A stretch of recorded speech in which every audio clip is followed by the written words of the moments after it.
நண்பர்கள் அனைவருக்கும் இந்த நாள் இனிய நாளாக அமையட்டும்.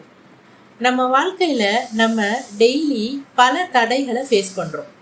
ஆனால் இருக்கிறதுலே ரொம்ப பெரிய தடை அப்படின்னா எது தெரியுமா? அது நம்மளோட பயம். பயம் அப்படின்றது எல்லா மனிதனுக்கும் ரொம்ப இயல்பானது. அது ஒரு மனுஷனுக்கும் ஒரு உறுப்பு மாதிரி. ஒருத்தர்கிட்டையுமே அது ஒரு உள்ளுறுப்பாக இருக்கத்தான் செய்யும். ஆனால் அதை எப்படி நம்ம எதிர்கொள்கிறோம் அப்படின்றதுல தான் நம்மளோட வெற்றியே அடங்கி இருக்கு. ஒரு நதி கடல்ல கலக்கக்கூடிய அந்த தருணம் ஒரு செகண்ட் யோசிச்சு பார்த்துச்சான். ஐயோ, இவ்வளோ நாள் நம்ம பசுமையான புல்வெளிகளை தாண்டி இப்போ இந்த இடத்துல வந்து நிற்கிறோம், இப்போ கடலில் கலந்துட்டோன்னா நம்ம காணாமல் போயிடுவோமே அப்படின்னு சொல்லிட்டு. அதனால் பின்னால் திரும்பி பார்த்துச்சான் அது கடந்து வந்த பாதைகளை. அதால் பின்னால் திரும்பி பார்க்க மட்டும்தாங்க முடியும்.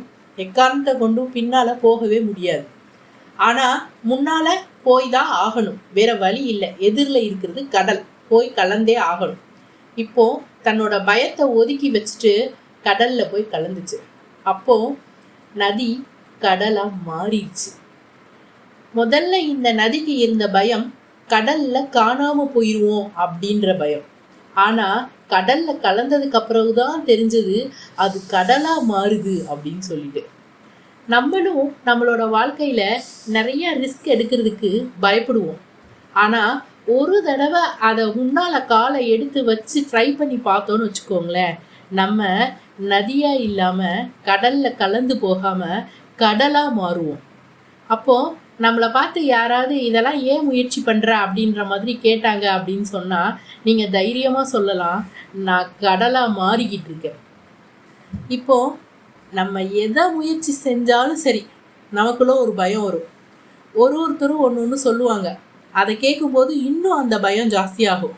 ஆனால் அந்த பயத்தினால நம்மளோட முயற்சியை மட்டும் நம்ம என்றைக்குமே நிறுத்தக்கூடாது. உண்மையான தைரியம் அப்படின்றது எது அப்படின்னா, எவ்வளவுதான் பயம் இருந்தாலும் அதை எதிர்கொண்டு முன்னேறி செல்வது தான். நம்ம ஒரு செயலுக்காக பயப்படுறோம் அப்படின்னா அது தவறு செய்கிறோம் அப்படின்ற காரியம் கிடையாதுங்க. அந்த பயத்தை தாண்டி போனாதான் சாதனை செய்ய முடியும். அப்படி ஒரு சாதனை செய்யும்போது தான் அதில் நம்மளோட வெற்றி இருக்கும். உங்களோட பயத்தை வெற்றிக்கான ஒரு படியாக மாற்றுங்க. பயம் உங்களோட பாதையில் ஒரு தடையாக இருக்கலாம், ஆனால் அதை தாண்டி செல்லும் நம்பிக்கையும் ஒரு தைரியமும் உங்களை உயர்த்தும். நம்பிக்கை, தன்னம்பிக்கை, இது எல்லாமே தைரியத்தோடு கலந்து உங்களோட வாழ்க்கையில் பயத்தை அடியோடு அழித்து முன்னேற்றுவதற்கு கிடைச்ச வரப்பிரசாதம். வெற்றி நிச்சயம் உங்களை தேடி வரும். வாழ்த்துக்கள்.